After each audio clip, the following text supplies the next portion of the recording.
багшийн эхээс мэдэлсэн гэгэрлийн хутгийг олсон Нирван дүрийг үзүүлсэн 3 үйл явдал давхцдаг их дүүчин өдөр бол Азийн болон Европын улс орнуудын хувьд олон улсын тодтголтой томоохон баярын нэг юм. Жил бүрийн зуны ихэнх сарын шинийн 15 Бурхны шашнтнуудын хувьд хамгийн хүндэтгэлтэй өдөр байдаг.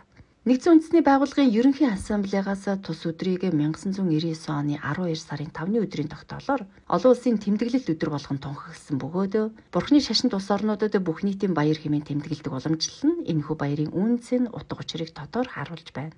Нэгдсэн үндэсний байгууллагын ерөнхий ассамблеагаас тус өдрийг 1999 оны 12 сарын 5-ны өдрийн тогтоолоор олон улсын тэмдэглэлт өдөр болгон тунхагласан бөгөөд Бурхны шашинт улс орнуудад бүх нийтийн баяр хэмээн тэмдэглэдэг уламжлал нь энэхүү баярын үнцэн утга учирыг тодор харуулж байна. Мөн Монгол улсын хурлын 2019 оны 12 сарын 20-ны өдрийн чуулганаар Бурхан багшийн дүүчин өдрийг нийтээр тэмдэглэх баярын өдөр болгон хуульчилсан. Их дүүчин өдрийг тэмдэглэх нь манай иргэд үндэстний сэтгэл санааны ариусал гэгээрэл эв нэгдлийн өдөр байж эрдэм номын баяр болон өргөжин тэлж ёс суртахууныг эрхэмлэн инэрл хайр түгээх өдөр болж өргөжин тэлж буй чухал ач холбогдолтой. За өнөөдөр шинийн зуны тэрэгэн сарын шинийн 9.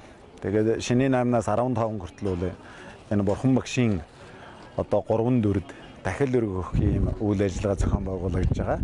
За өнөөдрийн хувьд бол их хөлөгний уламжлалыг хадгалах төв, Жухуг Эрдэнэ соёлын гэгэрлийн төв, за Гандан нэгжлийн хийдийн Ядгаа Чонзонлон татсан ийм 3 байгууллага хамтарч байна. Тэгээд түрүүн одоо үйл ажиллагаа эхтлэж за Бурхан багшид одоо аврал одуулж бод сэтгэл үүсгэж аврал одуулсан. За мөн Ядгаа Чонзонлон татсангийн шунлал жаргал сайхан ламгаа сүсгтэн олонд энэ Бурхан багшийн сургаалын тухай айлдвар айлтлаа. За миний би Ганжуурын одоо түүхэн уламжлалын талаар бас товч танилцуулга хийлээ. Тэгээд өнөөдрийн хувьд бол энд одоо Бурхан багшид дахил өргөөд за мөн байгууллагуудын ном бүтээлтэй бас та бүхэн танилцах юм боломжтой байгаа. Тэгээд Ганжуурын лүн явж байгаа ийм сайхан одоо бэлэгтэй өдөр үеэр за Бурхан багшийн их дүүцэн өдрийн одоо ийм адис чанартай өдөр та бүхэн хүрэлцэн ирж шинийн 15 хүртэл дахил өргөх үйл ажиллагаанд идэвхтэй оролцоорой. Монголын Бурхан шашинтны төв Гандан тэгшлийн хийд болон Улаанбаатар хот дахь сүм хийд төрийн бус байгууллагууд ёс зүг эрхэмлийн урайндар нэгдэн Бурхан багшийн дүүчин өдрийг 25 дахь жилдээ зохион байгуулж байна. Бэлгийн тооллын шинийн 9-ний өдөр Бурхан багшийн их дүүчин өдөр зориулсан дахил өргөх үйл ажиллагаа 2 дахь өдрөө үргэлжилж байна. Энэхүү өдрийг их хөлөгний уламжлалыг хадгалах төв, Чухагт эрдэм соёл гэгэрлийн төв, Монголын Бурхан шашинтны төв Гандан тэгчлийн хийдийн Ядгаа Чонзонлон татсан зэрэг 3 байгууллага хамтран зохион байгууллаа. Үйл ажиллагааны нээлт Ядгаа Чонзонлон хийдийн ламнар аврал одуулж үйл ажиллагааг нээлээ. Ядгаа Чонзонлон татсангийн шунлайв жаргал сайхан Бурхан багшийн тухай товч ойлголт танилцуулах сэдвээр сүсгтэн олонд яриа хийв. Манай улс манд Бурхан багшийн их дүүцэн өдрийг 2019 оноос эхлэн нийтээрээ тэмдэглэлд баярын өдөр болгосон түүхтэй байх юм аа.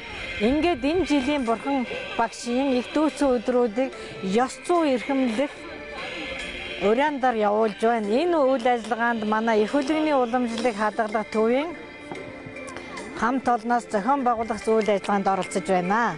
Манай их хөлөгний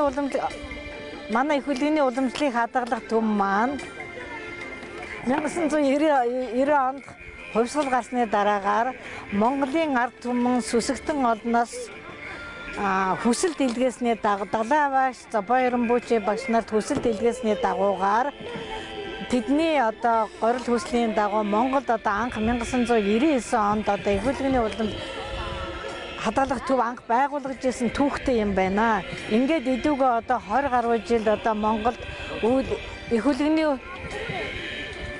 дээдийн номын үйл ажиллагааг одоо Монголын сүсгтэн олон түгээн дэлгэрүүлсээр ирсэн. Монголын Бурхан шашинтны төв Гандан тэгшлийн хийд болон бүх сүм хийд Бурханы шашинт төрийн бус байгууллага. Монголын Бурхан шашинтны төв Гандан тэгшлийн хийд болон бүх сүм хийд Бурханы шашинт төрийн бус байгууллага төвүүдийн нэгдлэр дамжуулан хамтын буйны өдөрт нэгдэн нийгмийн сайн сайхны төлөө олон нийтийг буян үйлдэхэд уриалан нийгмийн сэтгэл зүг эерэг болгох олон нийтийг эв нэгдэл энэрхүү сэтгэлд уриалахад баярын гол зорилго нь оршиж байгаа билээ.